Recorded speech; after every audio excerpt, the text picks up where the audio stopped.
A news alert right now from Melvindale. These are live pictures as police investigate a shooting in the area of Outer Drive and southbound I-75. One person was shot and they are actively looking for the shooter. The southbound 75 ramp to Outer Drive is closed for the investigation. Also tonight, it was 1 week ago that 4 people were shot at a park on Detroit's west side, including 2 young children and a pregnant 18-year-old. And now the teen believed to be responsible has his day in court. As Fox News' Dave Kinchin tells us, the new details released today make this story all the more disturbing. It's a quadruple shooting that sent shockwaves throughout Detroit's west side, and tonight the suspect facing a judge via video conference. This was a totally vicious, uncalled for, and unhinged attack on the community members in that park that night. 17-year-old Alvin Noble answering 4 counts of assault with intent to murder and related charges in a video arraignment for a shooting that wounded 4 people at Stein Park on Detroit's west side just over a week ago. One shot struck a 3-year-old child nearby, a 6-year-old child nearby, a pregnant 18-year-old woman was struck, and another 18-year-old woman was struck in the face. Prosecutors say the gunfire was the result of a fight that broke out between the suspect's sister and one of the victims at the park. Investigators say once the fight happened, Noble's sister called him over with him arriving carrying a gun. Sources say words were exchanged and then shots rang out, hitting the victims. Some of the drama being linked to what prosecutors call an unstable life at home, with Noble allegedly making plans to leave for Seattle. At the time of his arrest, the defendant was seen leaving his house with a duffel bag and a packed backpack.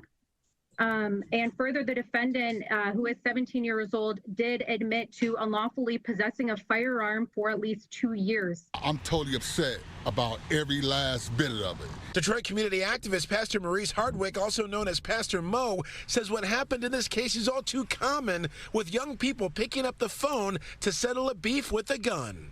Young men, do not accept a phone call like this. If they can't call you over to when they got their paycheck, don't get called over to a beef.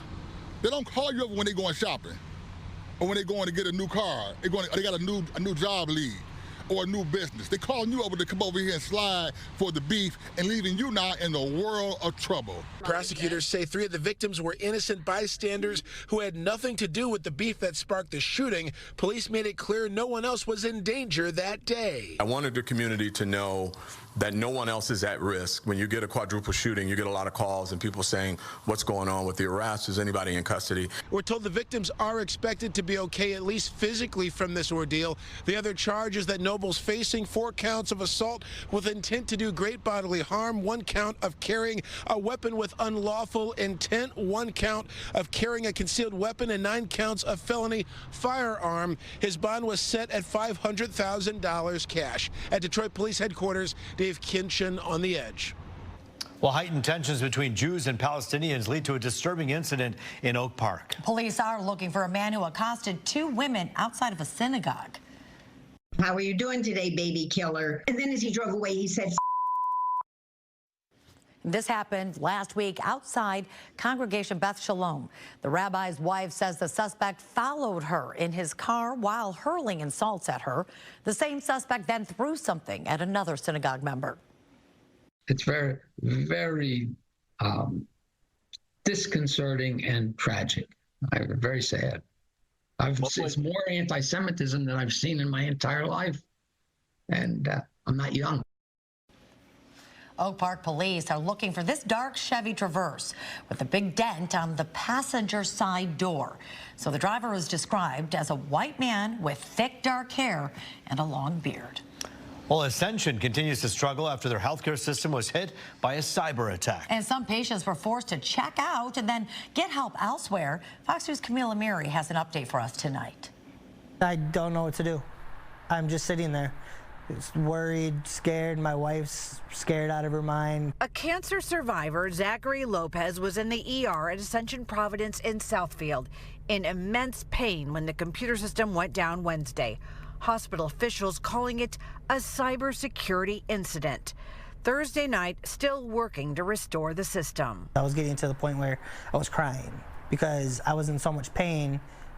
They had to find a doctor to give me medication for They couldn't find my personal own doctor, for 7 hours to give me pain meds. Wednesday night, Zachary talked to Fox 2 about his ordeal, and by midnight, he had had enough. He checked himself out and took a lift to Corewell Health in Royal Oak. I told him I was the whistleblower about Ascension, and I did an interview with you guys last night, and they're like, did you really? And I was like, yeah, you want to see the video? Here it is. I already have it. So and they were like, wow, okay, yeah, let's get you checked out. They pretty much got me in as fast as they could, fastest as I ever seen a hospital get somebody in. Thursday morning, Zachary got to go home. They did everything, to make me feel comfortable, and to find out that my blood work came back with no cancer in it. Breathing a sigh of relief and still perplexed by what he witnessed at Ascension. They were getting charts, they were getting different types of colored paper, writing. It was back in the 1980s, 1950s. I wasn't around back then, but you see it in movies, you see how they used to do it. It was honestly just like that. Meanwhile, Zachary isn't faulting the medical staff here at Ascension. He says they did the best they could with their limited resources. Meanwhile, we did reach out to Ascension, and they did not respond to our request for an interview, simply sending us a press release saying that they are working on this around the clock to try to restore the system. In Southfield, Camille Amiri on The Edge. Today wasn't the best. It was a little gloomy, a little cold, a little just rainy. Blah? A little blah. I think we're looking for blah. It was hard. It was a blah day out there. Meteorologist Stephanie Mead says, hey, you know what? There's always hope in the forecast. Let's hope it gets here sooner than later. It does, yeah. So tomorrow, a lot of sunshine. Temps return closer to seasonal. I don't think we'll be at seasonal, but we're getting there. Today, we were well off of that, I should say. Upper 50s, 58 to 57 degrees, rather, here in Detroit. 68 is where we should be for this time of year, just in terms of daytime highs. So we were nowhere near that today, unfortunately. And our numbers right now are still hanging on to the 50s. So the cloud cover is keeping those numbers at bay right now. And a lot of us here across the region, mainly in the 50s this evening. Otherwise, few showers, northern Indiana up near Chicago. They're starting to dry out. Few lighter showers here across Detroit right now. A lot of us, though, as we get closer to midnight and through the overnight, will begin to see at least drier hours and also clearer skies. Overnight, we see our cloud deck clear out relatively quickly. Tomorrow morning, we start off with a lot of bright skies, plenty of sunshine, and we're in store for kind of a brighter day tomorrow. 45 degrees, waking up early tomorrow morning. We return to the middle 60s tomorrow, so a little bit better than today. Sun and clouds through the afternoon should be relatively seasonal as well. We'll be about 3 degrees off tomorrow afternoon. This weekend, as a whole, not bad. Saturday is going to be the wetter of the 2 days. Mother's Day is going to be drier, and temperatures are actually going to feel a little bit nicer. So low 60s on Saturday, a few showers around, and then 70 degrees during the day on Sunday for Mother's Day, and we are mainly dry. So that rain chance arriving early Saturday. Spotty showers, I think, stick with us through the afternoon, but we do see some dry spots here and there. Sunday completely dry, then early next week, potentially seeing our next chance for some rain. So this is our picture early Saturday morning. Note timing on this 9 to 10 o'clock. That first round of rain already well east of us, and that spotty shower chance will stick around most likely through the rest of the day alongside cloud cover. So it's not going to be a super bright start to the weekend, but it will be a bright end to your weekend. The 7-day forecast shows numbers returning to the 70s as we head through early next week. Monday, mid to upper 70s, a few scattered showers. That's going to carry over Tuesday, Wednesday into Thursday, with temperatures still hanging on to the middle 70s by Thursday of next week. Law enforcement, especially today, is a very challenging career, but it is a noble profession. Livonia police officers and families gathering tonight to honor those who died in the line of duty. It's an annual tradition called May Memorials. This vigil took place at Niehazel Memorial Park, which is named after Officer Larry Niehazel. He was killed in 2011 while trying to apprehend 2 robbery suspects. National Police Week begins on Sunday, May 12th. A Detroit father steps up as his wife goes into labor. He delivered his own child in their home moments before EMTs arrived. Carol White tells us his wife went into labor this morning as they were about to head to the hospital, and that baby just wouldn't wait. We're told their healthy baby boy is 6 pounds, 13 ounces. First responders arrived moments later to assist. It literally only took 5 minutes for him to come out. Literally 5 minutes, and no pushing, no hard pushing like you would see on TV. It was like 2 big grunts, and the baby was in me and her mom's hands. Mom and Dad were extremely grateful for our presence. As I said, Dad did a majority of the work. He was the real hero in this. We just did our job to support the community and do what we can. Well, we're told the baby, Creed, and Mom are both doing great.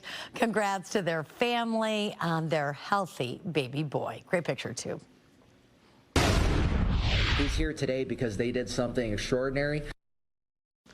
3 7th graders from Algonquin Middle School in Clinton Township recognized for saving a man's life. On Tuesday afternoon, Daniel Bomar, legend, Washington, and Anthony Allen were riding bikes after school when they noticed an elderly man unconscious on the ground behind his car. First, they tried to wake him, then they ran to his house for help. His wife and one of those 13-year-old boys both called 911. Emergency crews got there in just a few minutes. The man, who's in his late 70s, is in the hospital and has a chance at survival, all thanks to the prompt response.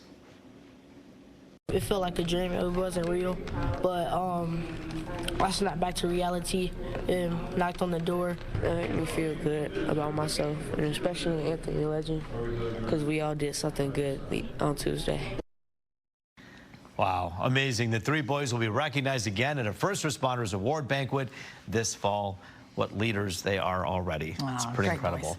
Well, a heartfelt congratulations tonight for our longtime friend and former colleague, Murray Feldman. Yes, half a century, nearly on the air, both here at Fox 2 and then WWJ Radio. Murray, though, has decided it's time to retire. Murray started here at Channel 2 in 1976, and during that time, he interviewed everyone from presidents at the White House to Detroiters looking for work in his popular Job Shop segments. Murray reported, anchored, and served as Fox 2 business editor until 2016. In a post today on Facebook, Murray wrote a huge thank you after nearly 50 years on the air in Detroit.